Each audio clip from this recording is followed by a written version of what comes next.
is $16 million for a bench piece. I don't know. It's a little interesting, and I was trying to come up with a player comparison. Like I was thinking, like Rick Mahorn. I remember he was a big part of that. The bad boys off the bench. Maybe he could play a similar role to that. But I mean, what does this mean for the Pistons long term in terms of James Wiseman? Do you think the Pistons are sort of choosing Isaiah Stewart over James Wiseman, or do you still think he could be in the picture long term? And yeah, I mean, is $16 million for essentially a bench player, or do you believe he is a starter when this team is contending for a championship? Do you think it's a little bit of an overpay?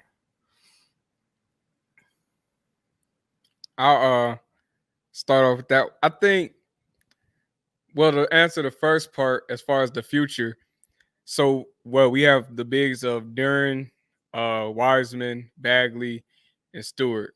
So I think we all kind of figure one of those four are going to be leaving eventually. So we pretty much know now it's not going to be Stu, at least no time soon.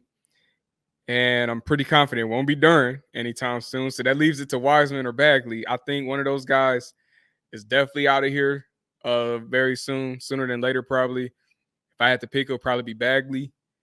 Uh, but that's just my take.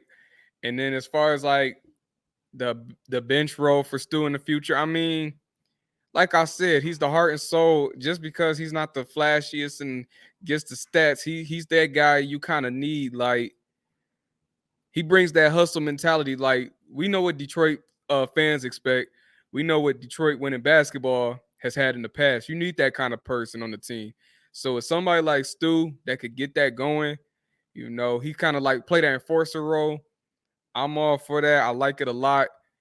It's just I want to see what else we gonna do with it because I do agree with the like 16 mil off the bench. That's crazy. But if everything around that works out, then I don't see how you can really complain at that point. Yeah, in my opinion, I think this is actually a good problem to have. I mean, this means we're having to make decisions on guys to pay and not which guys we need to go find in free agency later on. So I think locking up Stu gives us flexibility going forward. I believe also the last year of his deal is a team option.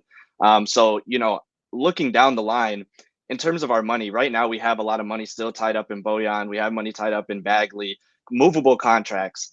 And we're also in the near future going to still be on relatively affordable rookie deals with most of our guys. So it's not like we're going to be super tight for money in the near future until we have to give Cade a max deal down the line and we have to give Duran a max deal down the line. But that's still several years away. And I think that's a good problem to have. And that's a problem that we can deal with later on. Right now, yes, let's try to figure out what we're going to do with these four bigs that we have. Ultimately, yeah, that's not going to work going forward with the amount we're going to have to pay them.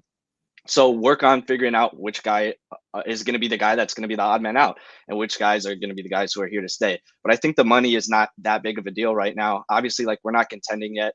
So it isn't like we need to be, super picky about who we're spending money on. And like I said, I think looking down the road, the 16 million is going to look very, very small compared to a lot of the other contracts we're going to see in a couple of years here, especially.